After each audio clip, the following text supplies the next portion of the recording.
With Tyreek Chappell officially pulling his name out of the transfer portal, I'm starting to feel really good about Texas A&M's corners. You are Locked On Aggies, your daily podcast on the Texas A&M Aggies. Part of the Locked On Podcast Network, your team every day.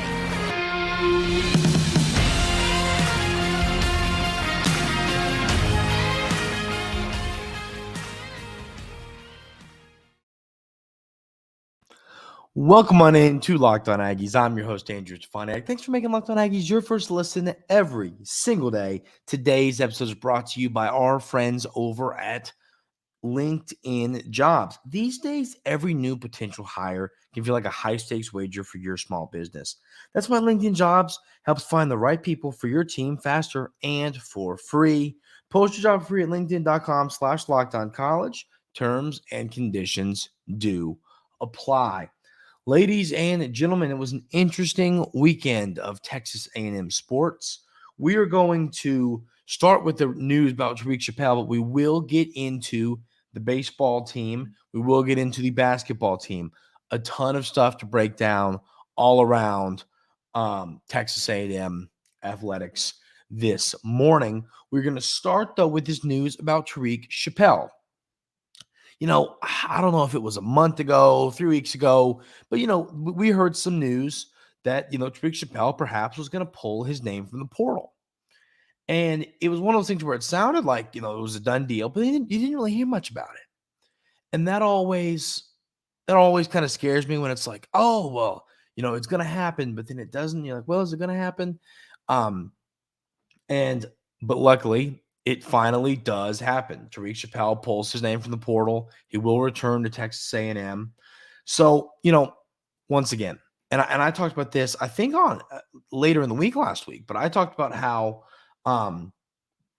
potentially bringing a player like Tyreek Chappell back probably keeps you from needing to do anything in the portal when it comes to corners in the next go round, unless somebody you went and got in the portal, now the guys you just went and added doesn't pan out, or the staff just doesn't feel great about that player maybe that they thought they would. So, but I mean, listen, Tyreek Chappell was a guy, you could argue he was the best defender heading into last season. I mean, we felt really good about Tyreek Chappell.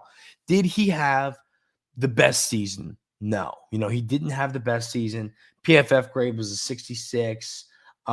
He had a run defense grade of 76, which is great, but his tackle grade was a 49. So, Tyreek Chappell didn't have the season that I was expecting, but he didn't have like this horrendously awful year. I mean, there's positives you can take away, and I think that he could have a really good year. So, I think this is, and listen, like, let's say Tyreek Chappell isn't to start, and some of the transfers, Des Ricks, wins the job, right? I think if Tyreek Chappell starts, you feel good because you know who he is. He's a talented player. He can really help the secondary and shut down receivers if he has a better season. But then on the other hand, that if someone beats him out, he's an experienced SEC football player that, Des Ricks, one of these other transfers beat him out. That means that they're just looking really good heading into the season. Maybe he's one of the young guys on the roster. So I think that's kind of where I'm at with Tyreek Chappell. Having him back is just, you can't, one thing that we'll always take is experience in SEC experience. This is why a guy like Jaden Hill, the Florida corner that came in, we'll take that all day long because it's a guy who has played in this league. Everybody that has, the transfers coming in that haven't played in the SEC, and I talked about this a ton, it always takes a little bit of a curve to get used to SEC football. It is the best league in college football. We know that. So, having to adjust from low Division One, maybe a different Power 5 conference. I mean, I believe even if you're coming in from the Big Ten to the SEC, there's a difference in there's a jump. Now, of course, there are some extremely talented receivers in the Big Ten. Not taking anything away from the Big Ten, but there's just a jump that comes to playing in the SEC. So getting a guy like Tyreek Chappell back gives you a guy who has played a ton of SEC football and played football for you at Texas A&M. He's familiar with the fan base and the facilities, and he knows, you know what I mean? He understands, like, those things matter. He knows the guys. He's a veteran. He can be a leader this year. There's just a lot to be excited about when it comes to Tyreek Chappell officially being back at Texas A&M. And listen, I feel good now. Now, obviously, we kind of assumed he was coming back, but it's good to officially hear the news, you know. But I mean, I felt good about the secondary or about the corners, you know. The secondary, yes, but the corners, and this takes me over the top. I really do feel good. I mean, I think that the transfers you brought in, and now knowing you have the veteran Chappell back, you have some of the young guys back.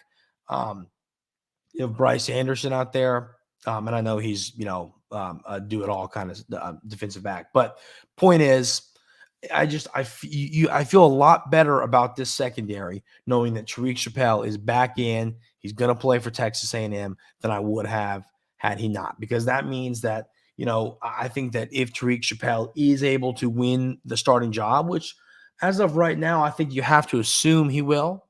And I do think this week we're gonna start projecting starters, which is gonna be fun. I'm gonna kind of, you know, I'm gonna kind of make my projected offense and defense, and then we're gonna kind of see, you know, what does anything from spring practice change it, different stuff like that, or anything we hear about transfers change any of that. So we'll do that this week. But I assume, and I'll break it down, but I assume I will have Tyreek Chappell in that starting lineup unless a transfer just comes in and takes it from him. So, you know, I feel pretty good about what Tyreek Chappell brings to this corner room.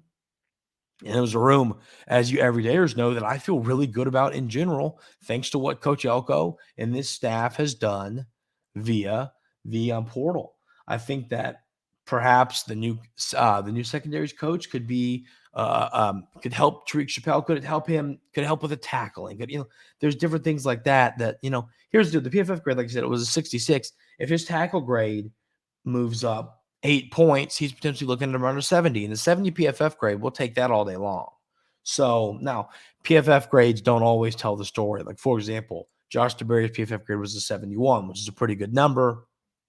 You know, PFF grade isn't, you know, it's not the only thing that matters in the world, but it is a tool to help us kind of, you know, look at players. So this is a big time get for the Aggies. I always say, bring in, you know, Chase Pasantis puts his name in the portal, pulls his name out. Things like that. Sometimes the most significant additions to your roster are keeping the guys who were on your team previous. And that's what you've done with Tyreek Chappell. It's great that he's pulled his name out of the transfer portal. And I really do. I mean, there's no question. Texas A&M's secondary was the problem of this defense last year. They got burned all season long. I think that having Tyreek Chappell back, I think he's going to have a better year this year. I think maybe the coaching staff changes, maybe some scheme changes can help him play the position better and have a better season. So I'm really anxious to see how well Tyreek Chappell plays. And hey, can any of these transfers beat him out? It's going to be a fun competition between a lot of talented football players, and I can't wait to see it play out. But that's the news there, ladies and gentlemen. Tyreek Chappell's back, and I feel really good about this secondary. Let me know y'all's thoughts about Tyreek Chappell being back. I know that we assumed this was going to happen, but it's really good to hear that it's official, and Texas A&M is going to get one of their talented veteran secondary players back for the 2024 season. All right, I couldn't hold off talking about it too long, ladies and gentlemen. Those of you that listen to the show every day know that I love baseball. I'm a huge baseball guy, and goodness, do we have a lot of exciting baseball-related things to discuss. We will have those conversations about Texas A&M's sweep of McNeese coming up right here on Locked On Aggies. But first, I want to tell you about our friends over at LinkedIn Jobs. When you're hiring for your small business, you want to find quality professionals that are right for the role. That's why you have to check out LinkedIn Jobs. LinkedIn Jobs has the tools to help find the right professionals for your team faster and for free. LinkedIn isn't just another job board. LinkedIn has a vast network of more than 1 billion professionals, which makes it the best place to hire. It gives you access to professionals you can't find anywhere else. LinkedIn does all that while making the process easy and intuitive. Hiring is easy when you have that many quality candidates. So easy, in fact, that 80% of small businesses get a qualified candidate within 24 hours. LinkedIn is something I recommend to everybody. It's just not only is it great for hiring, it's great for networking. It's something that I recommend to seriously everybody looking for a job, hiring. It is the best way to, if you're an employer, to find suitable candidates for your job, or if you're looking for a job, to find some that fit your resume, fit your degree, different things like that. I love LinkedIn. It is a must check out for those looking for a job or trying to hire someone for their small or large business. Post your job for free at linkedin.com/lockedoncollege. That's linkedin.com/lockedoncollege. Post your job for free. Terms and conditions do apply. Ladies and gentlemen, the Aggies sweep McNeese 15-0, 6-1, 10-0. Okay. I'm going to get a little emotional talking about beautiful baseball. Those of you, I've said it. Baseball is my thing. Played all throughout college. I love baseball. It is a passion of mine. I love this game so very much. And watching the way Texas A&M played this beautiful game, in which I love, brought a tear to my eye. I'm a pitching guy. I'm a big pitching guy. So pitching and defense guy. Now, of course, I love a bomb as well, and we'll talk about that. But pitching and defense is my thing. And first of all, I don't care who you're playing. I do not care who you are playing. If you get a sweep of any kind against any team, it's impressive.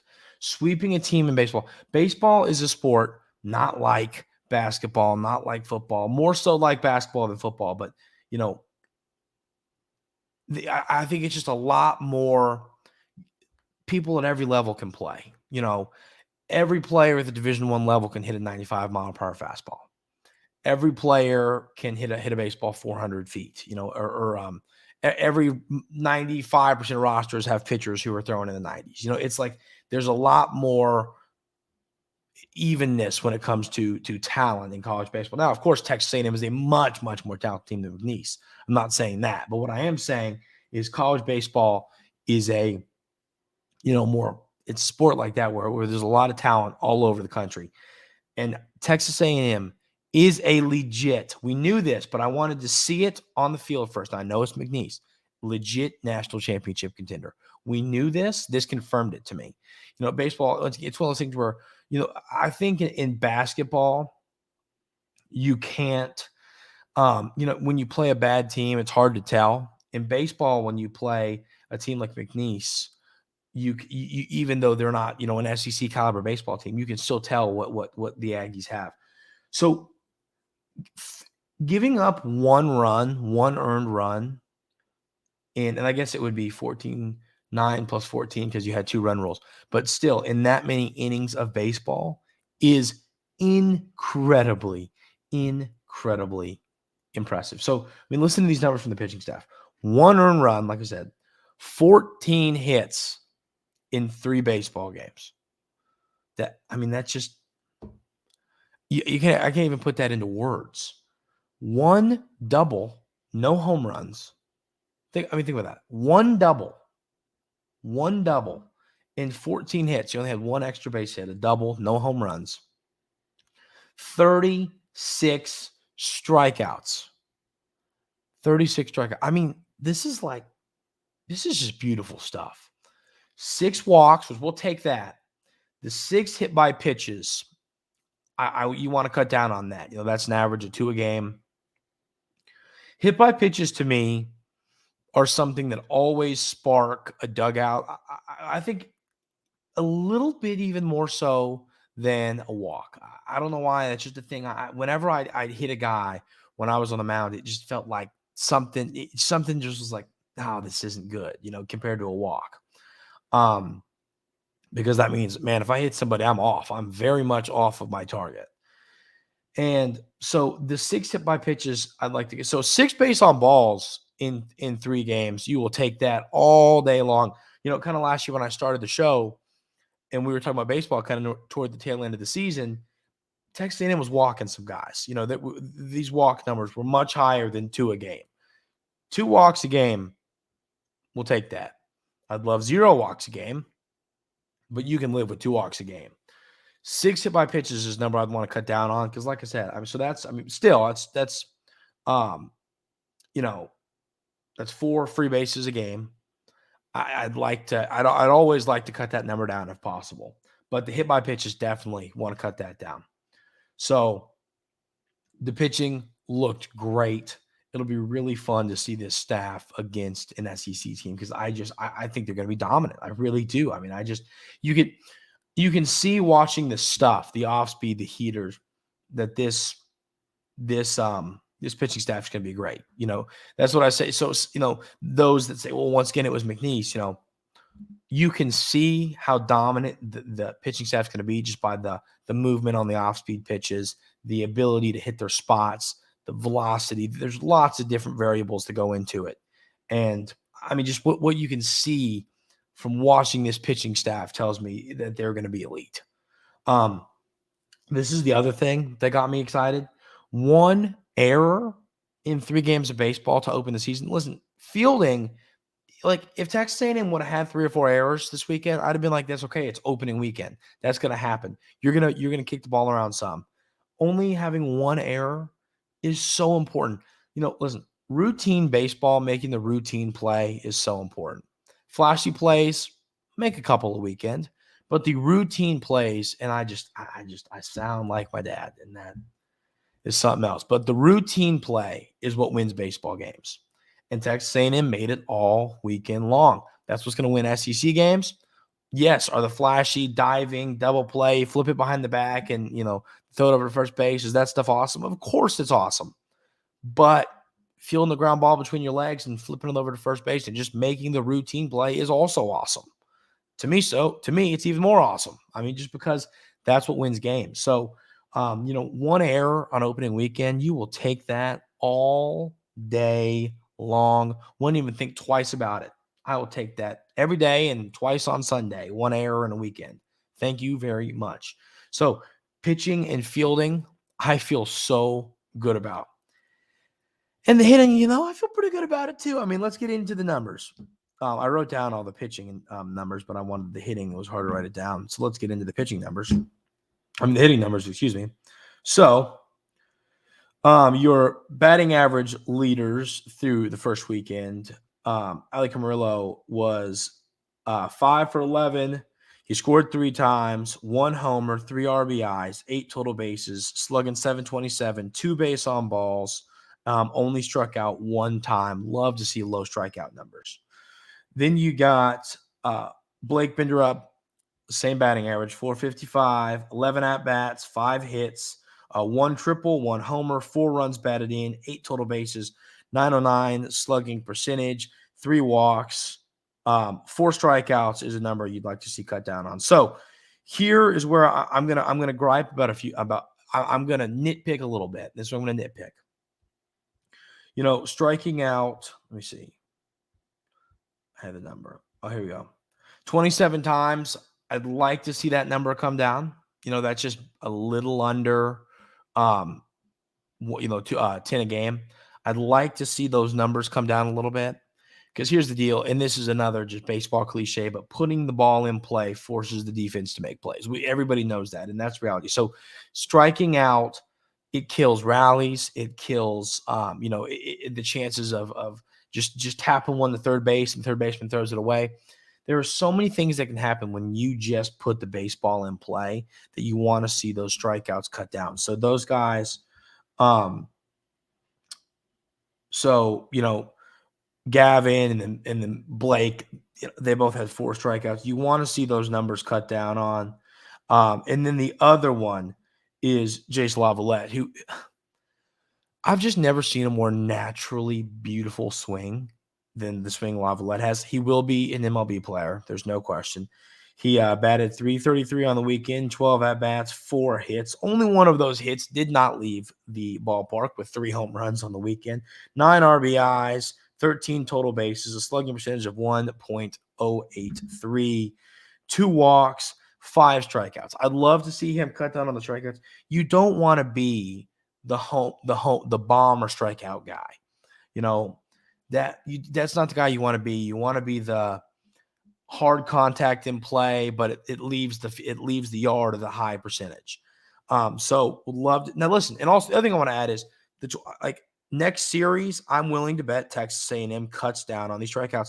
First weekend, you got to see different arms. You got to get in the box and see different fresh arms, and see pitches and get reads.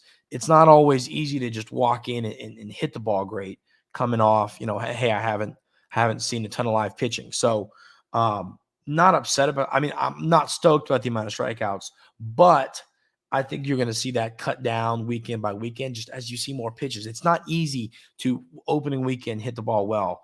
And Texas A&M, what was the batting average? The team batting average was .351. You'll take that all day long. You had 6 homers, 30 runs batted in.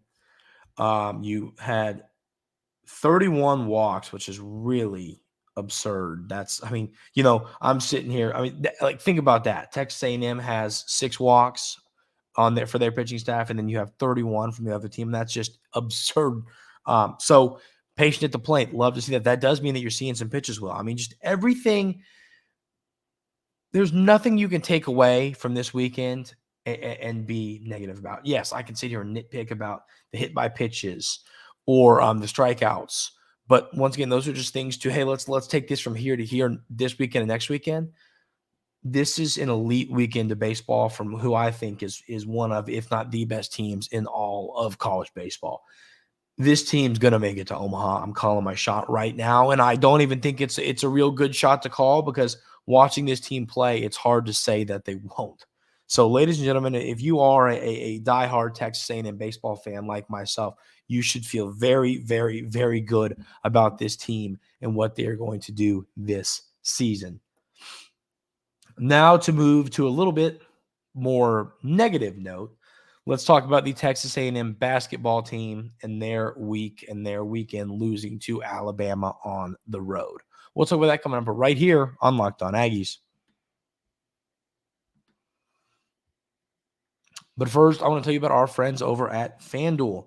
Get buckets with your first bet on FanDuel, America's #1 sportsbook, because right now, new customers get $150 in bonus bets with any winning $5 bet. That's $150 if your bet wins. Bet on all of your favorite NBA players and teams with quick bets, live same-game parlays, exclusive props, and a ton more. FanDuel, there's a lot going on. College baseball. I had a college baseball parlay this weekend on FanDuel. It's very, very exciting. Here's a little secret for you. Just bet on SEC teams to beat non-SEC teams. It's a pretty safe bet, and that's what went down this weekend for me. Took on opening day, took 9 SEC teams to win, one of which being Texas A&M, and went 9-0. So there you go. Ton of fun to be had on FanDuel, whether it's basketball, baseball, professional baseball is coming back. A lot of fun to be had. Just visit FanDuel.com/lockedon and shoot your shot. FanDuel, official sports partner of the NBA and the Locked On Podcast Network. So before we call today, I want to talk a little bit about this basketball team. So Texas A&M loses on the road to Alabama, 100-75. Listen, you can sit here and make the defense argument all you want. That's fair. I get that.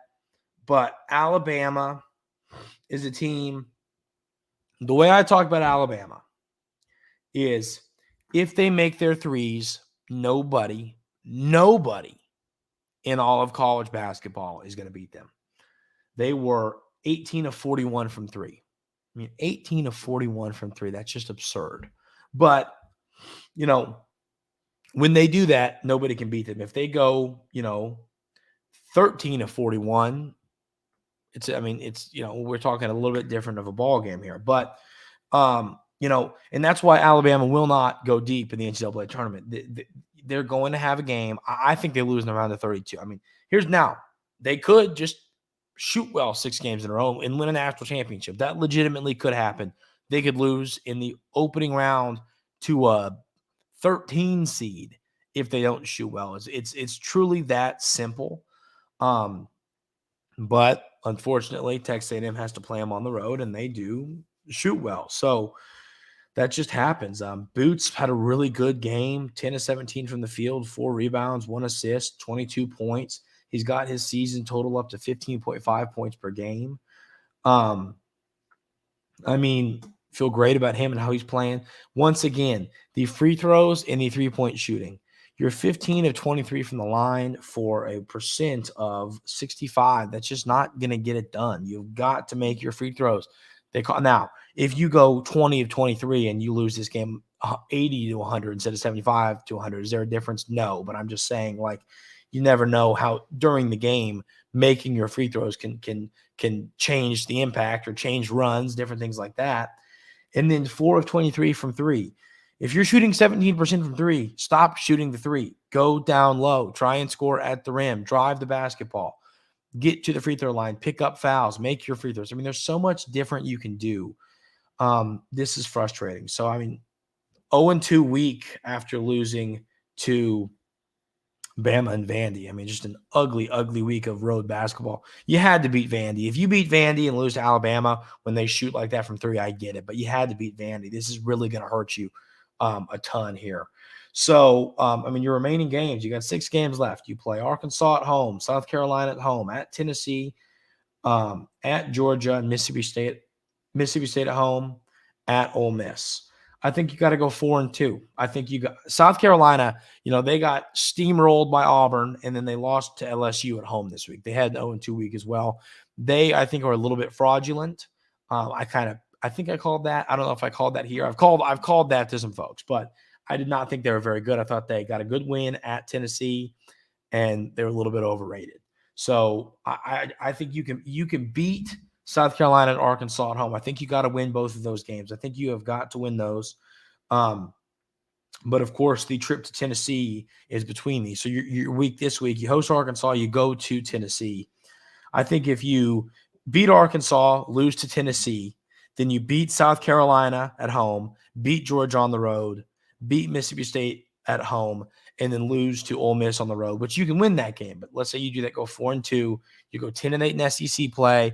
You're going to make the SEC. You'll make the NCAA tournament. I think you got to do that. I think you could make it at 9-9, but I'd love for Texas A&M to go 4-2 over this stretch. This is why the Vandy game hurts, because if they win that Vandy game, I think you're guaranteed to be over 500 in SEC play. So that one stings a lot, but I still think the Aggies can go 4-2 and to close this season out and 10-8 on the year. But you have to start shooting the ball better. And if you're not shooting the ball well, stop shooting it, take it to the rim, let Boots drive downhill, put his head down. So frustrating week of basketball, but this team can still get themselves right ahead of the NCAA tournament coming up here really soon, actually. That is going to do it for today's episode of Locked On Aggies. Like I said, ladies and gentlemen, a ton to be excited about with the baseball team. Tyreek Chappell's back. And the basketball team, still some positives to look forward to for the rest of the year. That's going to do it for today's episode. Really appreciate y'all being here. Hope everybody has a great rest of their day today, and we will see you tomorrow.